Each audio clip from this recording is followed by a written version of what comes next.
Thank you for everybody who is still here and listening carefully to what's going on the screen. So our next speaker is Alejandro Jofré from CMM from Universidad de Chile, and he will tell us everything about mechanism design and allocation algorithms for energy network markets with piecewise linear cost and quadratic externalities. So, well, thank you, Claudia, for inviting me to this nice conference and place. And I'm not going to say everything because other people here are going to talk about principal agent. Nizar, I heard that he's going to also talk about principal agent models.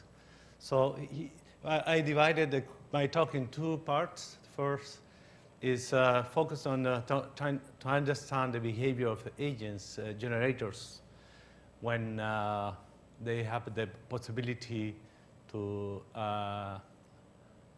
exercise market power in electricity.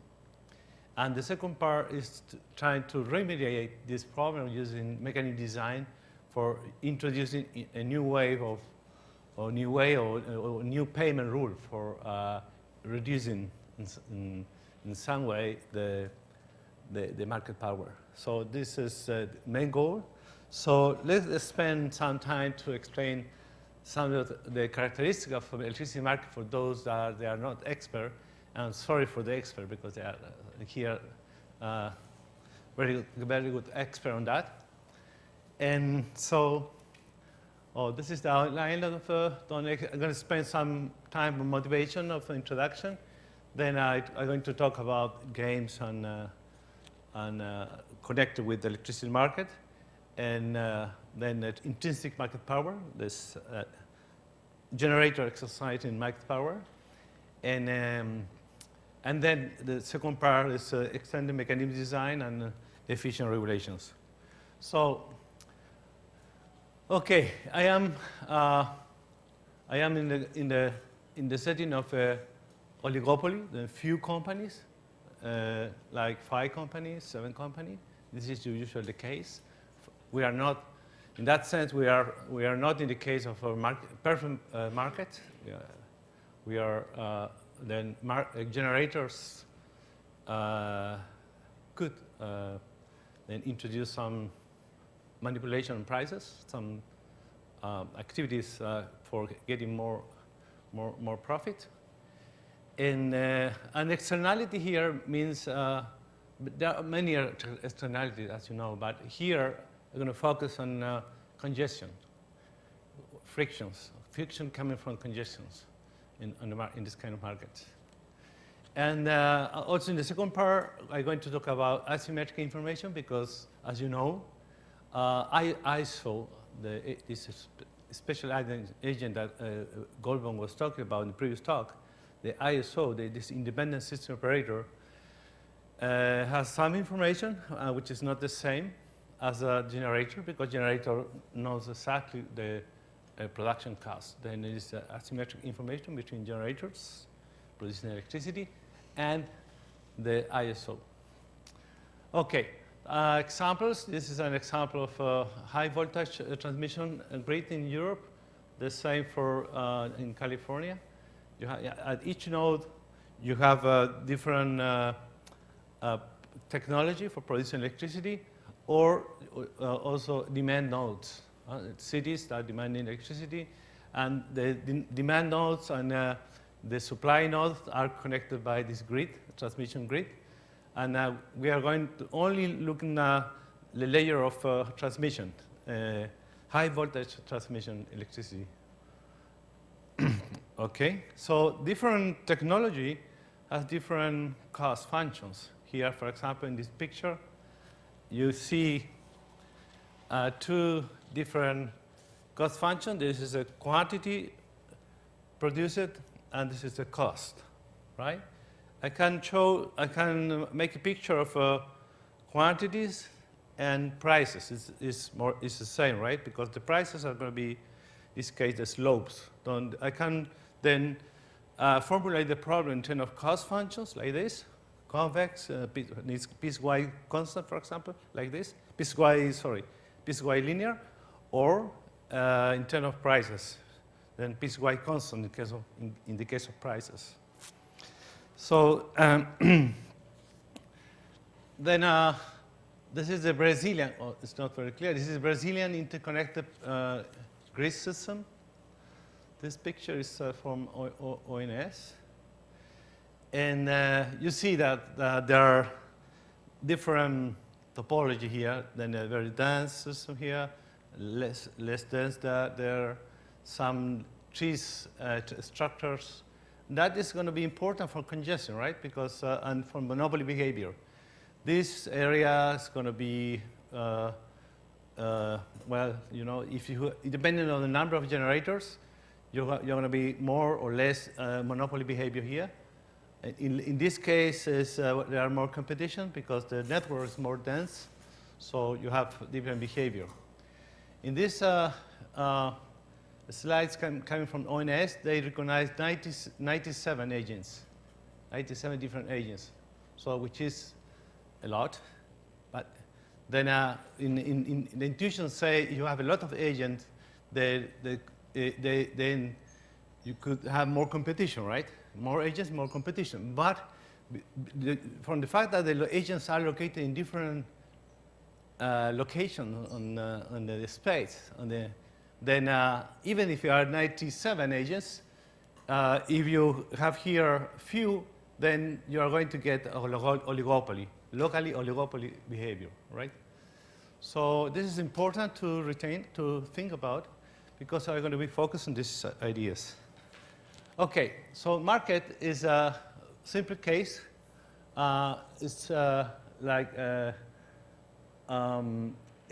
like the first stage that Goldman explained in the last talk is Dayahead market, and so today generators beat cost curve like this, or piecewise linear, or equivalently piecewise constant prices. And tomorrow, then the ISO is going to get this information and knowing the realization of the demand, because for the generator, the demand for tomorrow is stochastic. Then tomorrow, the ISO will get the information about, will have a realization of the demand tomorrow morning, for example, and will solve a minimization problem, and which correspond to the sum of the costs bid by these generators. Then this minimization problem is such that the supply and demand match, right? And at each node, we are going to have the supply equal to the demand, and then multiply coming from this supply and demand constraint. And these multipliers, it's going to use for to send back to generators for, then the generator with this information will compute the profit, okay, associated to each bit. Okay, all this dynamic here is between today and tomorrow, and of course you can rerun this again, this game after a few hours. But I only to focus on the market power, I want to simplify this dynamic, only thinking in one step, one step Dayahead market. Okay, but of course this game is a repeated game, because you are playing this game every day. Okay, every day you are playing the same games. Then some of the information is going to. The idea is to have a repeated game made done. We could think in a repeated game, then with the agent learning some behavior or some information from the other agent, right? So this is going to be part of the second part of the talk. Yes.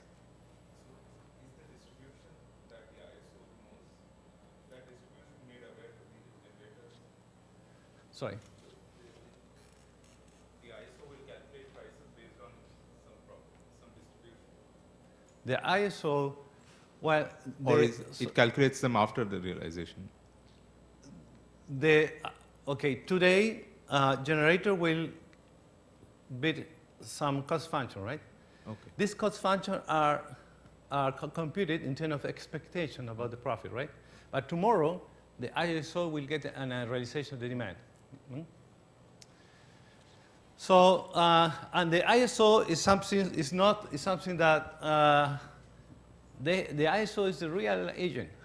Even the ISO has an office, and this is a picture of an office of ISO. It gave us money for our meeting. Yes. So the ISO exists, and then they get some money, and even that the main goal of the ISO is to minimize the total cost to satisfy supply and demand, non-profit for the ISO, right? But they have a nice office. Okay, this is the ISO for New England, with the network here, the picture of the network, and then they are monitoring at every second the network and the behavior of the network and so on. Okay, so then this is the ideal model. The ISO is minimize the total cost. It's some of the costs bidded by the day one day before the total cost of to satisfy demand. The demand has three components. For example, at node I, if there is a generator at node I, then there is going to, this is a quantity generated. This is part of the unknown of the ISO problem. And then here there are the flows coming from other nodes to node I. This is the supply side of the needs inequality. And the demand side, you have then the demand, which is stochastic, but here for the ISO, this is the realization of the demand. And then losses. This is the externality. The losses depend quadratically on the flows. And this is a parameter of the line that called the resistance of the line, the frictions. Okay? So this is the supply and demand constraint, which is because of the property of the CI is going to be tight, it's binding, supply and demand. And two constraints, capacity constraint, and generation capacity, and transmission capacity at each line, associated to each line. So then this is an optimization problem with the information CI coming from the generators. Okay? And then from this problem, I'm going to get the optimal quantity associated to each generator and the flows for each line, transmission line. And then I'm going to also get from these constraints, supply and demand constraint, multipliers, which are going to be the prices for shadow prices you want for the generators. Each generator are going to get its multiplier, right? So this is the problem for the ISO, an optimization problem with capacity constraint. And for the generator, this, The losses yes? do not depend on how far E and I are. Well, this is encapsulating this parameter R. Yeah. But R does not depend on I, right? It's just No, R depends on on E. E is the index for the transmission line. Depend on E. Yeah. Each transmission line has an associated R. yes, but you may have also the dependence of the cost on the distance between the nodes. But then that would be Well, ER is a characteristic of the line, including how far is how extended.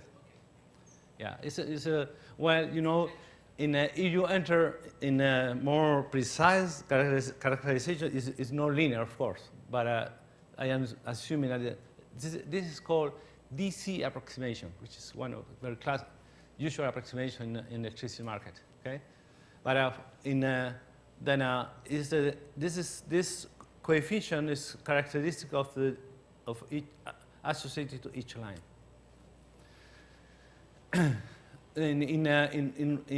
For unit commitment problem, this is very nonlinear, and you have here cosine, sine functions.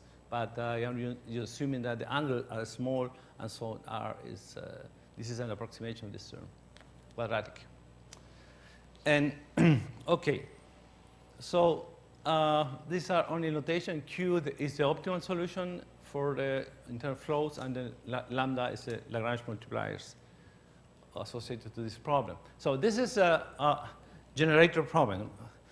So each generator is trying to maximize profit. Then this lambda is the multiplier coming from the ISO.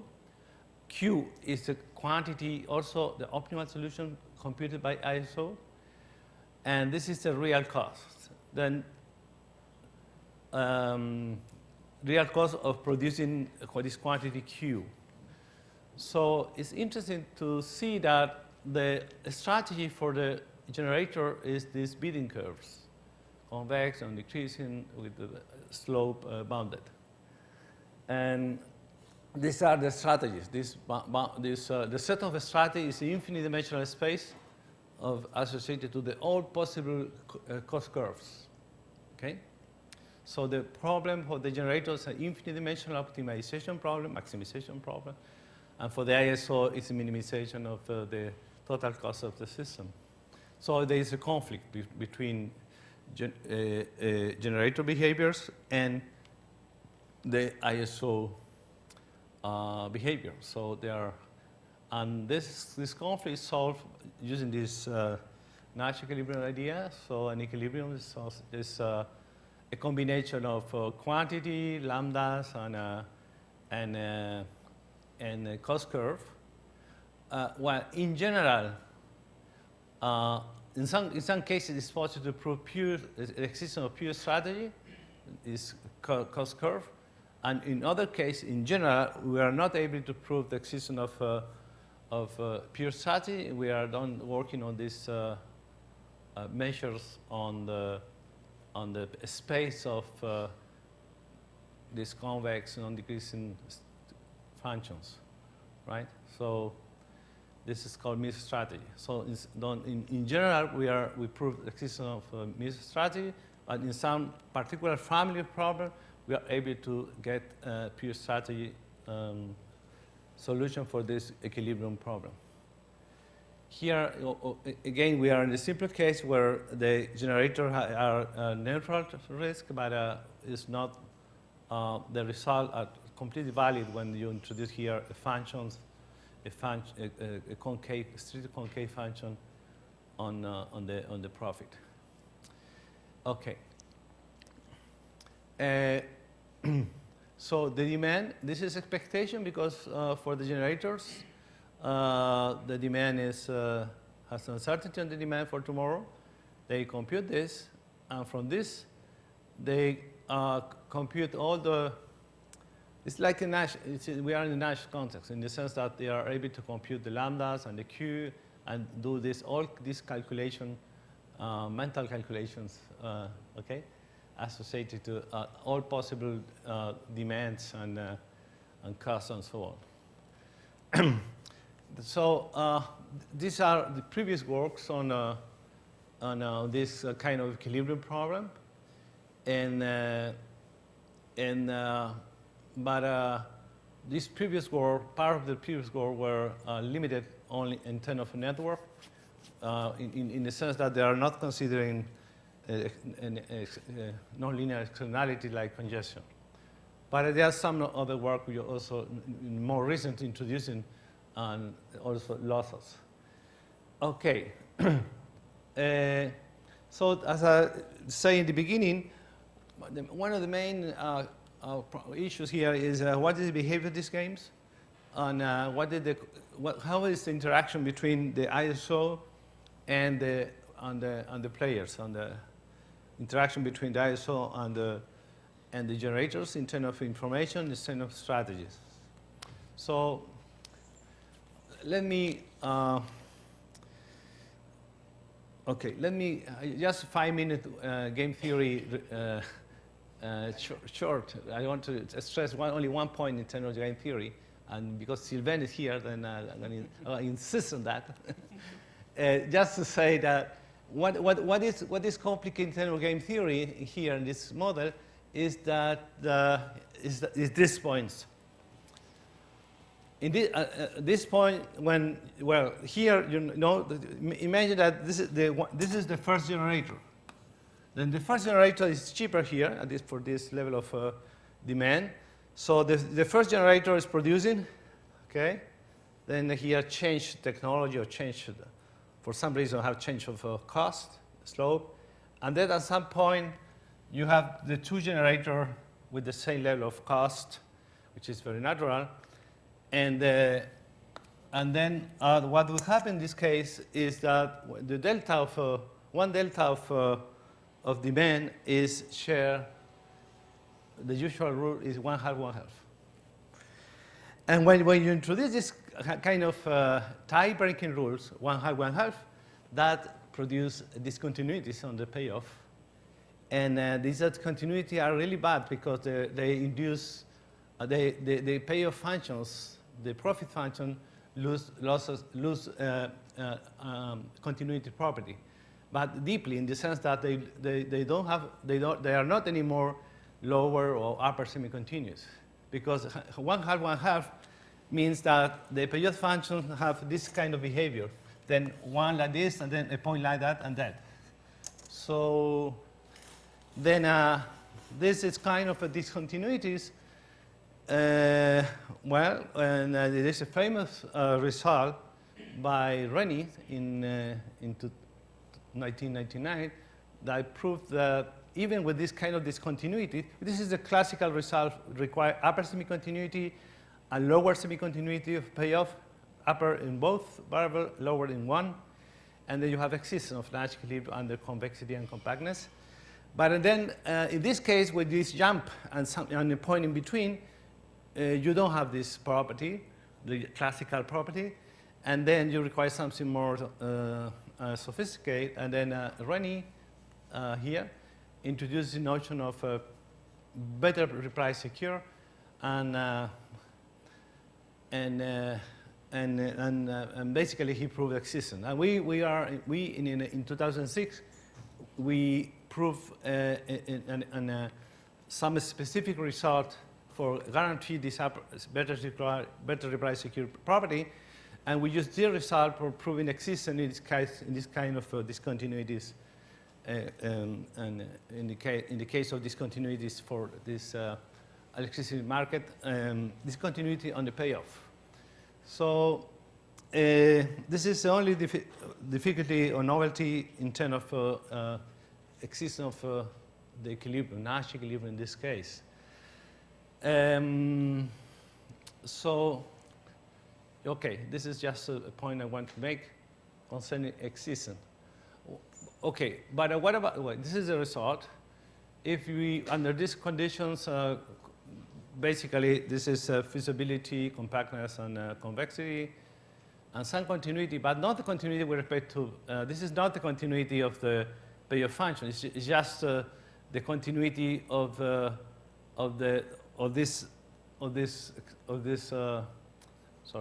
this function, right? This is lambda q. This is continuous, always continuous. When this function is continuous, this function is continuous. But the discontinuity is produced by in the payoff with respect to the strategies, not with respect to this lambda q. Okay, just a remark. Okay, so under these conditions, then we are able to prove existence, then there is existence in general with only means of strategy, and in some cases with pure strategy. Okay, but this is one shot game, but we know that this is a really repeated game. There's non-cooperative repeated games,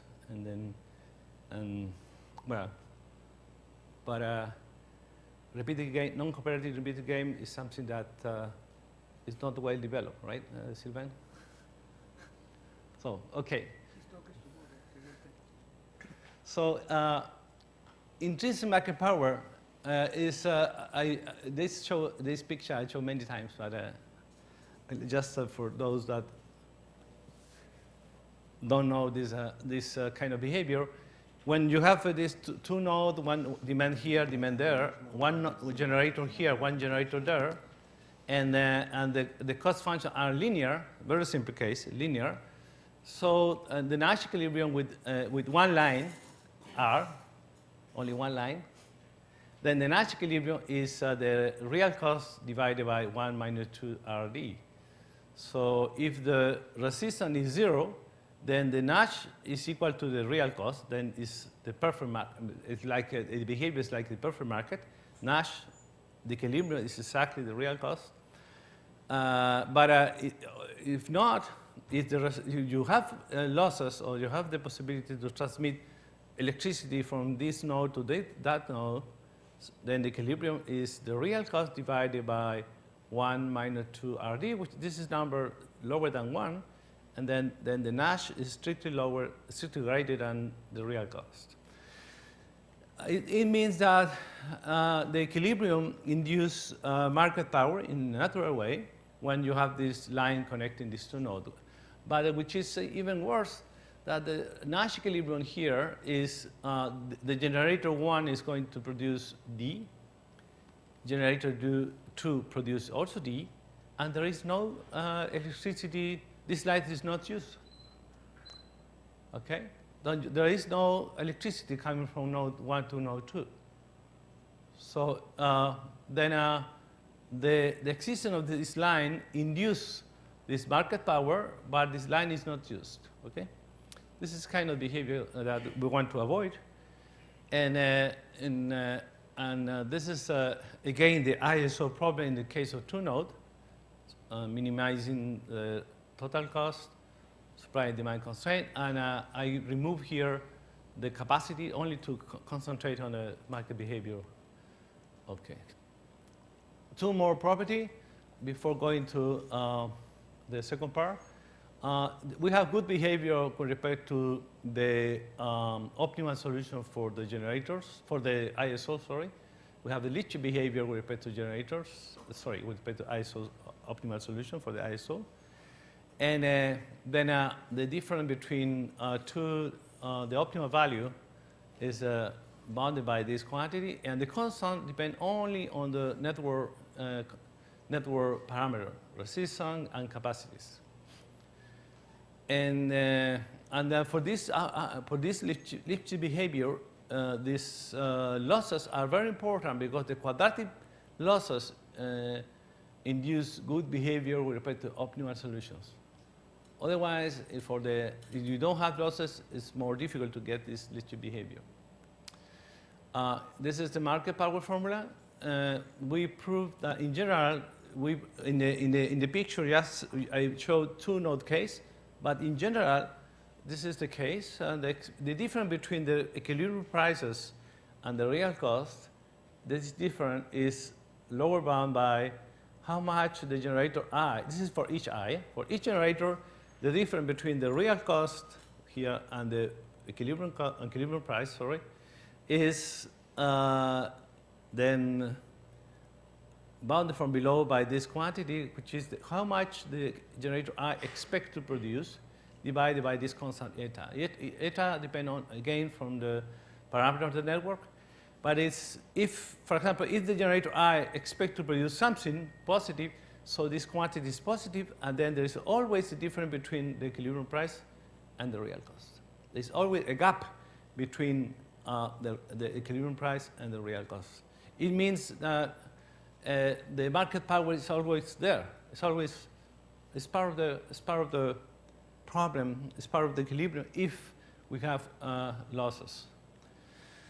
Okay, and then how to avoid that? We are changing from outside the network to the generators of gas of impact. Okay, good. Okay, good. So So here now, at this moment, the local electricity is less expensive, right? yeah. Then from now on, it's a different price. Yeah. Okay.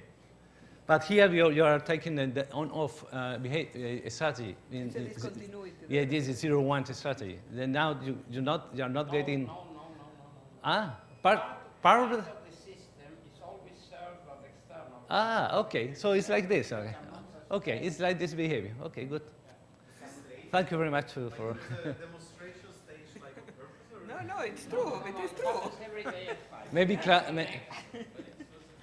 less electricity from the street, and we turn on our own generator. It's just so magic that it happens here. Well, they scheduled the talk for that. Oh, I see. yeah, I think it's part of this, That part of was, the Claudia Part of the optimization. optimization of publicity of this talk. Okay, thank you very much, Claudia.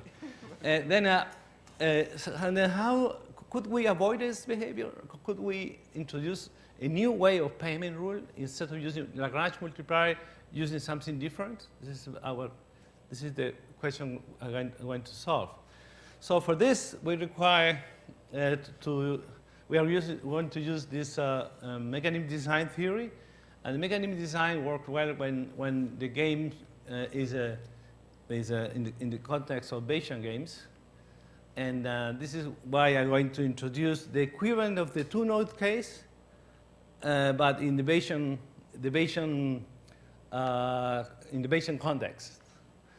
But the theory we develop here is for not only for the, you will see the formula for the linear case, but we developed the whole theory with Benjamin Heyman, one of my students, the whole theory with the piecewise linear case. Why I make this point? Because when you have a linear piecewise constant function, the decision of the generator is more complex, because the decision is going to be this slope. When a generator bid a cost function, he needs to decide how much is going to be this slope, and then in one interval, and then another second slope, and maybe a third slope, one slope per hour, for example, for tomorrow. Then the decision is going to be 24 slopes for tomorrow, for example. Okay, 24 slope, this increasing piecewise linear functions. So the principal agent model, for those that know the theory, when you have multidimensional variables, are more complex for computing, for analyzing, and so on. So, but we are able to do that in theory, but in here we're going to show only the simple case. Okay, so I mentioned before that this game is a repeated game, so everyday game. So it's not this condition, this assumption is not strange in the sense that at some point the producer know each other in terms of distribution of cost. So these cost functions are not the agent I, the generator I, doesn't know exactly the cost function of the opponent or the other generator, but they have an idea of the distribution in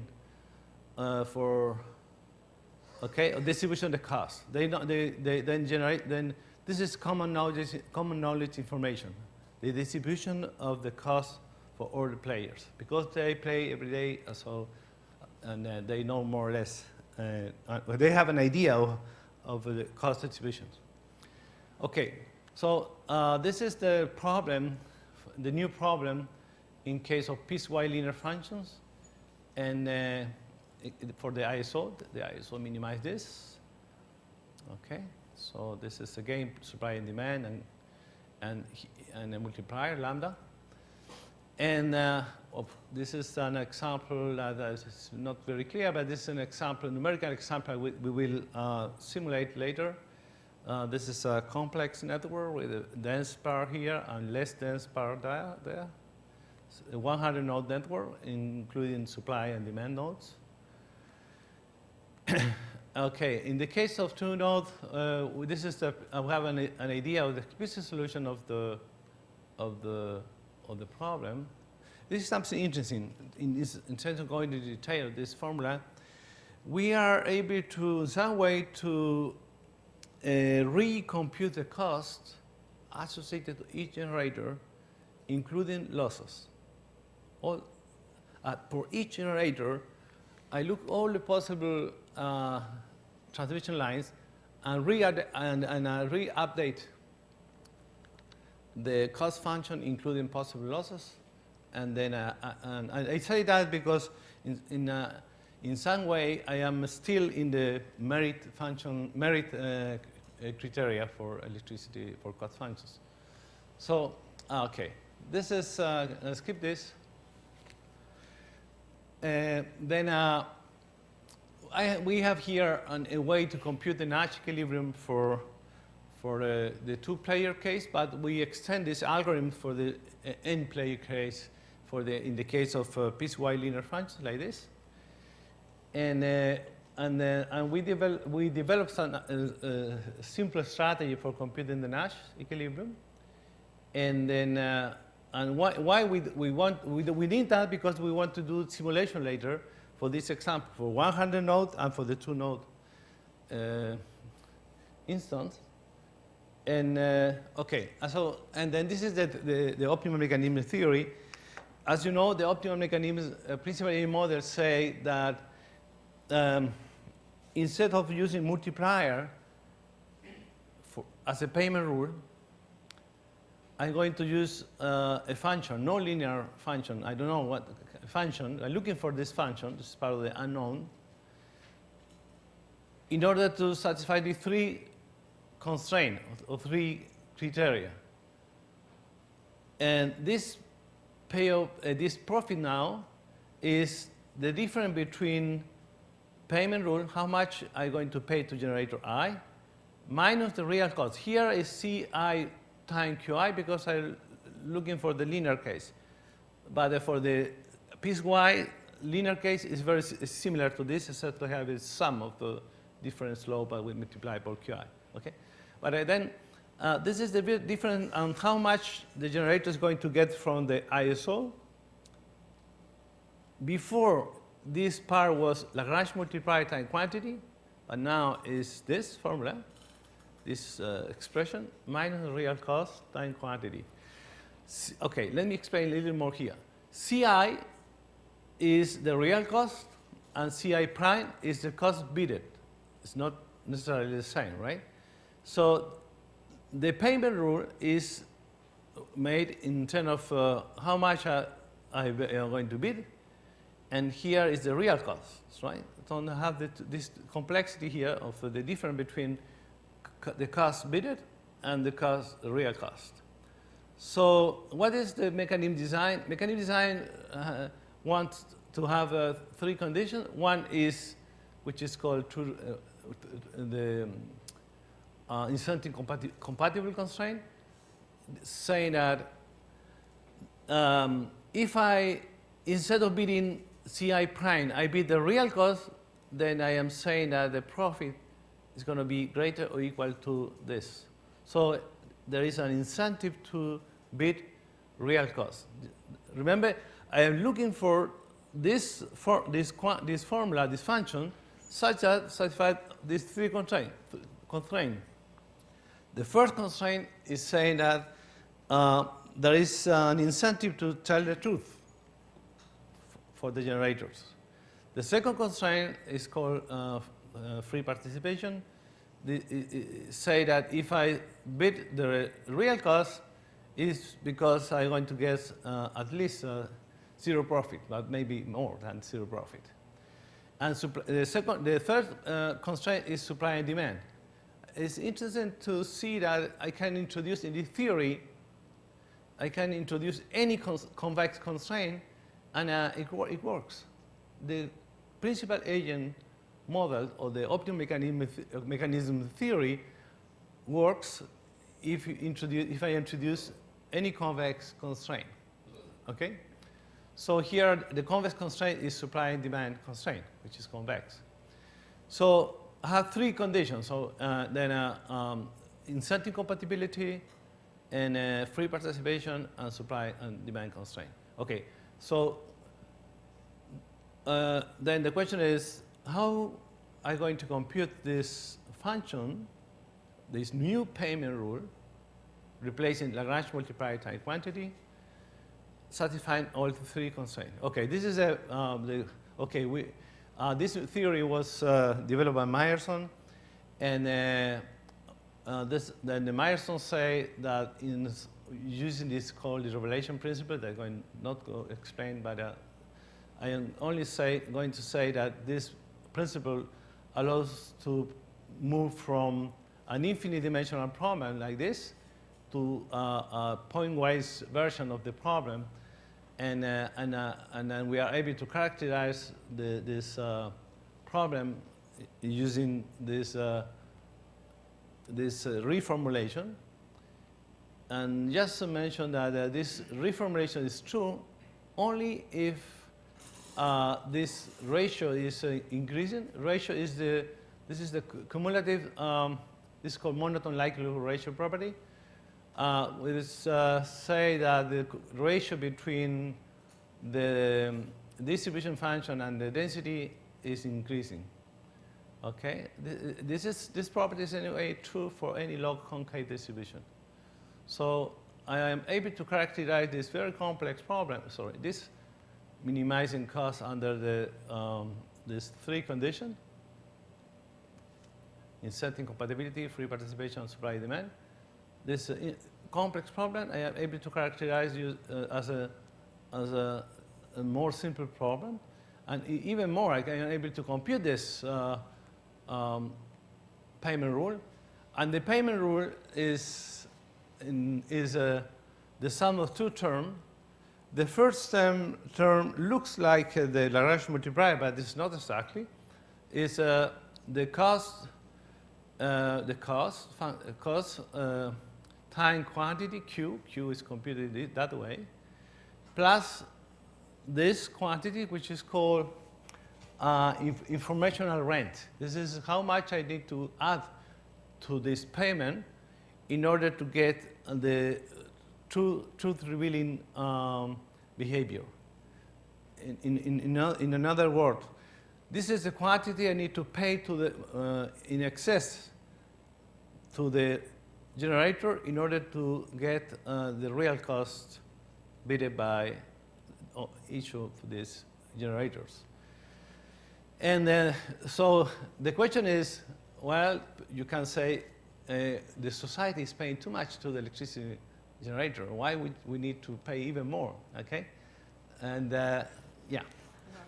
Okay, so just to finish, and in fact, this is not Lagrange multiply. So I am not adding to Lagrange multiply this positive quantity. It's something different, and we do simulation. We have done simulation of this, and just to jump to the simulation, we have play with different distribution and different domain. But this is the important picture. If the resistance R is high, so there is a big gap between how much the society for getting supply and demand is paying. This is the quantity with the Lagrange multiply, and this is the quantity with the mechanism payment rule coming from the mechanism design.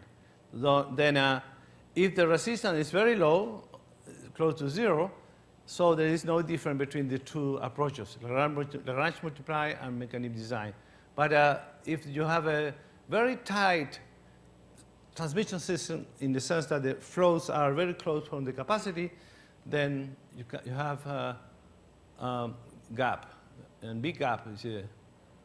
But then if you are in a system with the transmission line very close to capacity, probably you are in this range, and then you need to pay attention to this gap between real cost, between Lagrange multiply and this payment rule coming from the mechanism design. This is the main message for this talk. Thank you very much.